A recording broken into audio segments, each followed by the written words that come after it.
Real quick, just for those of you that are, very, very new to affiliate marketing, and don't sweat it if you are. Listen, we all started, on the first rung on the ladder. That's just the way it is. It's no big deal if you've never done any marketing before. You got to start somewhere. I want to go over some terms that I'm going to be using throughout this course, and these are terms that you definitely need to know if you're doing pretty much any kind of marketing, but especially with Clickbank. One is conversion, and I'm using the example of a 1% conversion. And by the way, a 1% conversion is a pretty typical conversion, so that's average. But what that means is that out of 100 visitors, you make one sale. So 100 people, I know these numbers, if you're new to this is going to scare you, but this is the real world. Okay? Out of 100 people that come to the site, one person buys that product. Let me give you this information in another way.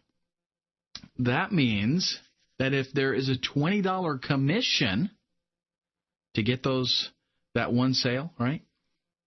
20 cents per click breaks even.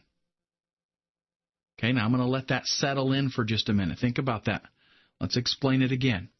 At a 1% conversion, 100 people come to visit the site. One person buys. If that product pays you $20, that means you could pay up to 20 cents per click and still break even. That means anything below 20 cents per click, you would be able to make a profit off of that. Anything above 20 cents a click, and you would lose money sending people to that offer. Okay? Because this 20 cents per click, remember, we're getting 100 visitors. So I've got 100 people coming there. That's basically $20, right, if it's 20 cents per click. Well, with one sale, I'm going to make $20. So 20 cents a click causes me to break even. Conversion it's a word that you definitely want to be very familiar with. Another one, Clickbank Gravity. By the way, if you see that CB, that stands for Clickbank. You'll see that a lot.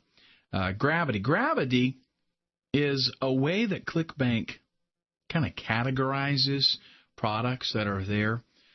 It's a way to show how many affiliates are selling that product. Gravity is not always the only factor that you want to look at. But what Gravity is useful for is when you go to the marketplace at Clickbank, and if you've never been there, don't worry about it. We're going to go check it out later on. But if you go to the marketplace on Clickbank, all of the products are going to have a Gravity listed there. Now that Gravity, again, it tells you how many other affiliates are selling that product. So if there's a lot of them, that means there's a lot of people selling it. What you don't want to do is make the mistake of thinking if there's a lot of people selling it that you don't want to get involved in it, because competition is your friend. If there's competition, that means there's a market.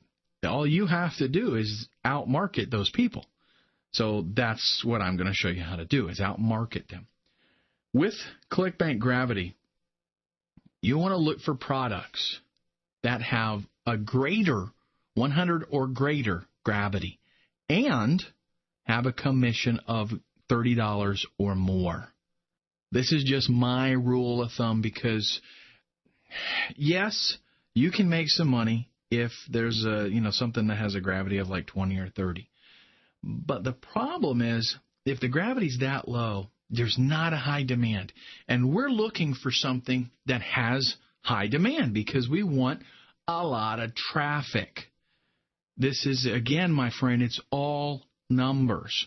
Once you find out, hey, this is working, you're going to be doing it on a lower scale, you want room so that you can scale it up.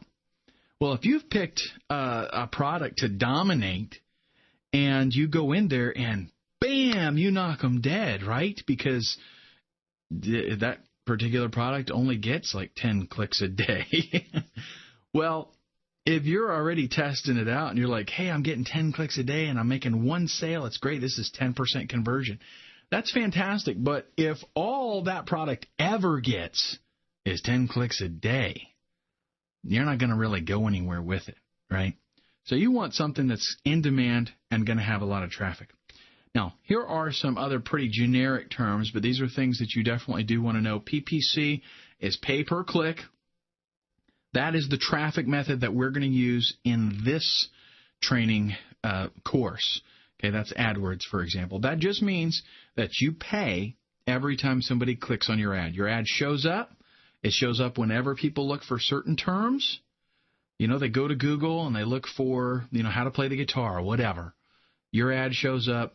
You don't pay just because your ad shows, but you do pay when they click on the ad. You can pay 10 cents. You can pay $10. It just depends on, how difficult that market is, how popular it is, how competitive it is, and a lot of other factors that Google determines kind of how much you have to pay for that, how much you've actually bid on it, for one.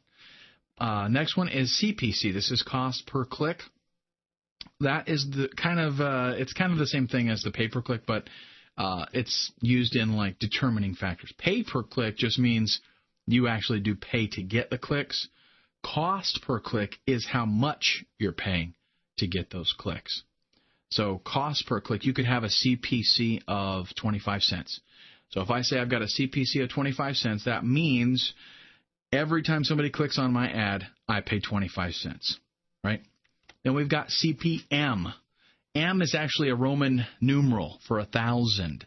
This means cost per 1,000 impressions. So, like, let's say you're paying $10 per 1,000 impressions. If you get 10,000 impressions, you're paying $100. The thing with CPM, though, is CPM is used on the content network, which we'll get into a little bit later on. With CPM, you don't pay per click.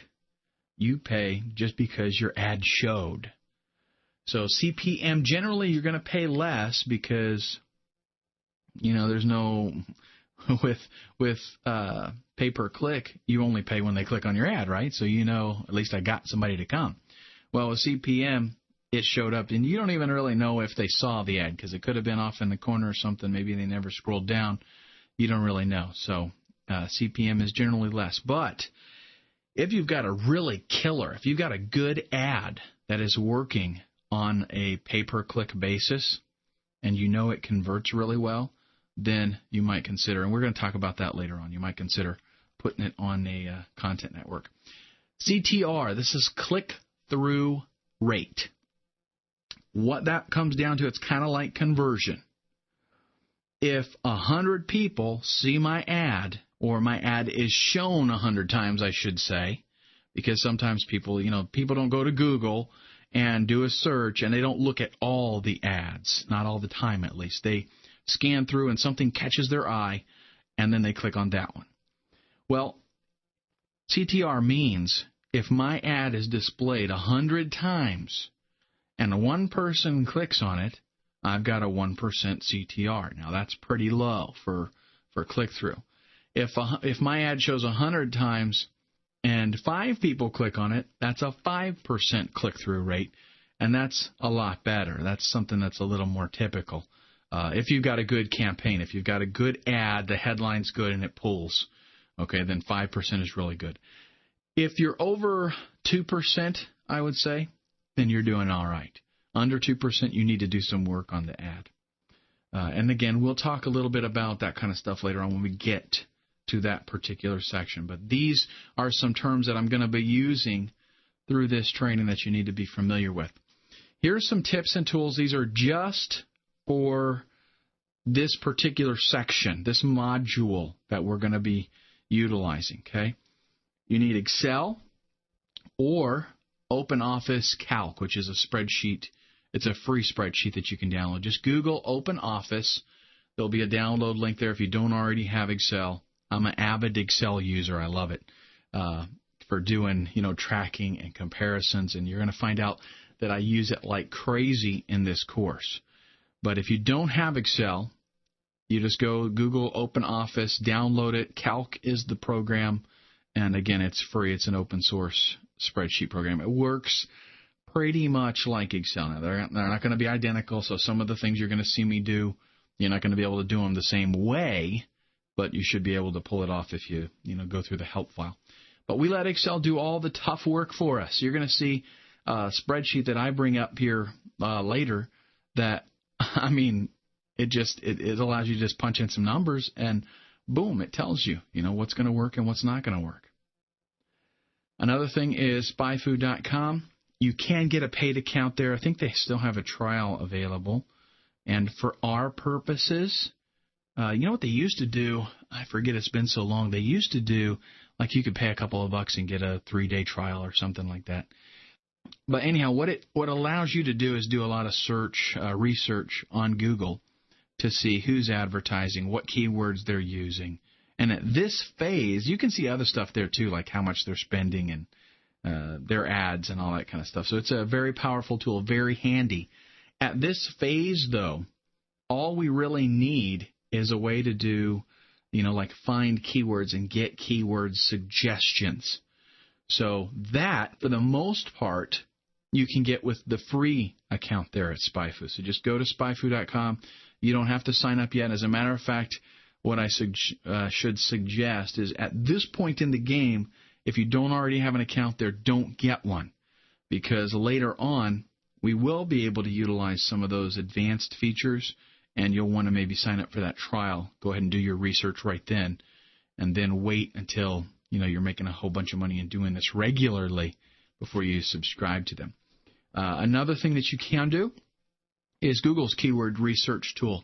In fact, it really, again, at this point in the game, it gives you enough information for what we're trying to accomplish, which basically is getting keyword ideas and getting an idea for how much it's going to cost to advertise for those keywords and how much traffic they're going to get us.